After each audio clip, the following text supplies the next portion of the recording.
Sejam todos muito bem-vindos ao nosso podcast. O meu nome é Sara e hoje nós vamos explorar uma das teorias mais impactantes para a filosofia moderna ocidental, a teoria do conhecimento de Immanuel Kant, desenvolvida principalmente em sua obra Crítica da Razão Pura.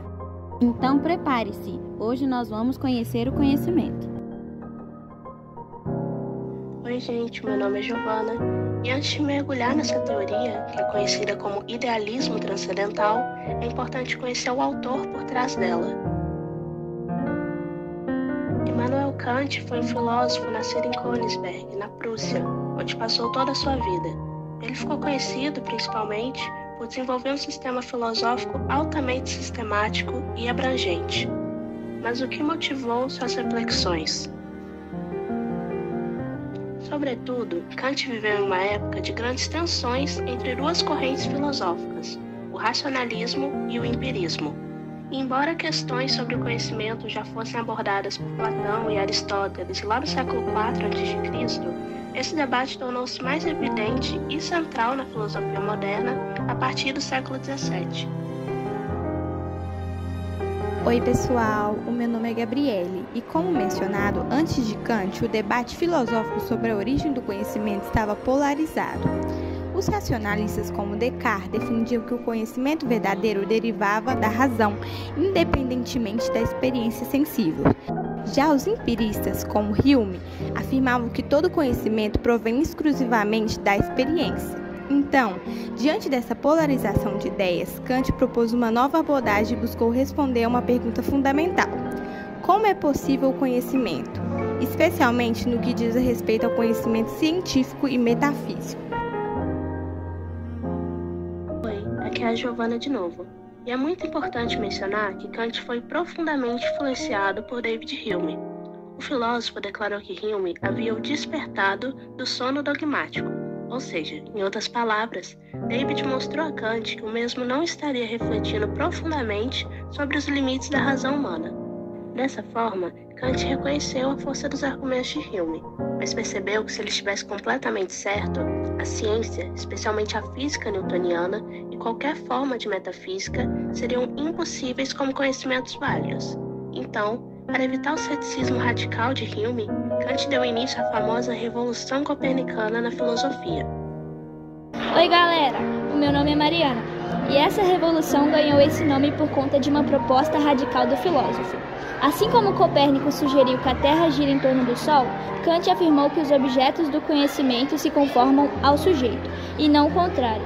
Ou seja, o sujeito conhece as coisas à medida em que elas ajustam-se às suas estruturas cognitivas.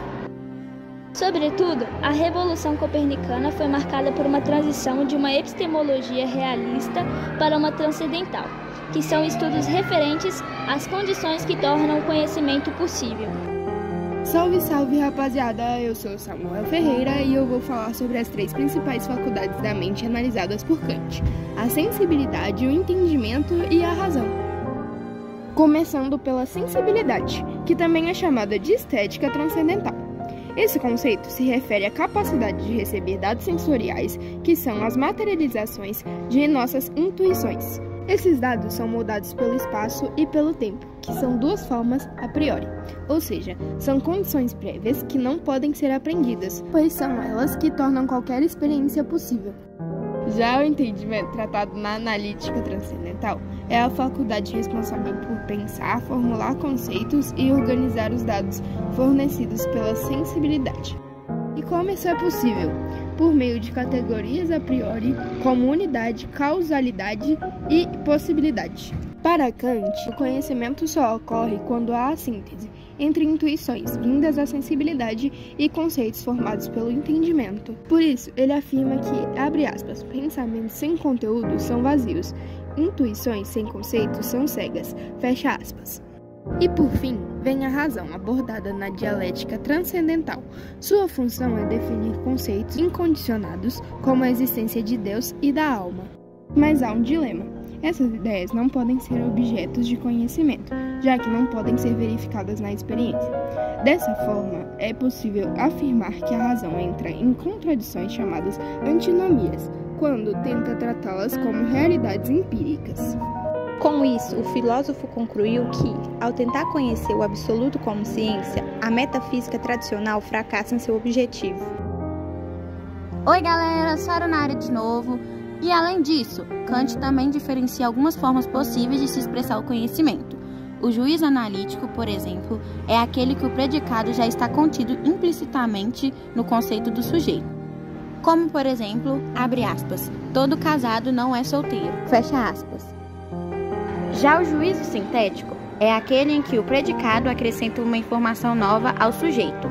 Por exemplo, abre aspas, a soma dos ângulos internos de um triângulo é igual a 180 graus, fecha aspas. Isso não está implícito no conceito de triângulo por si só.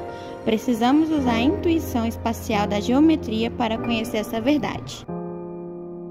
Por sua vez, o conhecimento a priori é universal e necessário, sendo independente de toda e qualquer experiência. Um exemplo disso seria 2 mais 2 é igual a 4.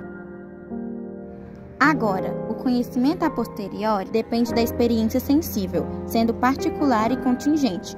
Por exemplo, a grama é verde. Você precisa ver a grama para saber que ela é verde. Essa teoria levou à distinção entre fenômeno, que é um objeto tal como ele é percebido por nós, e noumeno, que é o objeto em si, aquilo que existe independentemente de nossa percepção.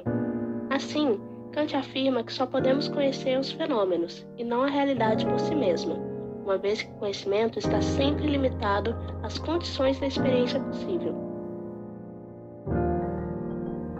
Aqui é a Mariana de novo, e eu vou explicar as consequências dessa teoria e fazer uma revisão com vocês.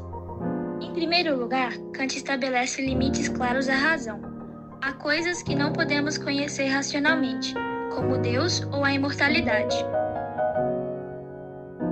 Porém, ao mesmo tempo, o filósofo fundamenta a validade da ciência e explica que a existência de conhecimentos universais ocorre a partir de juízos sintéticos a priori. Ele também faz uma crítica à metafísica dogmática, que tentava ultrapassar os limites da experiência sem justificativa.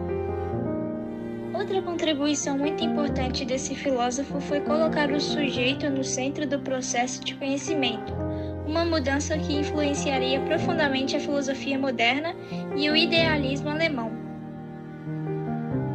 E por fim, Kant propõe que o conhecimento é resultado da articulação entre a sensibilidade e o entendimento, ambos estruturados por formas e categorias a priori.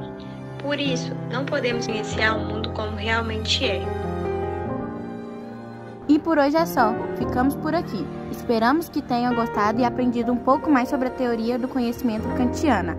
Até a próxima! E lembre-se, pensar também é revolucionar.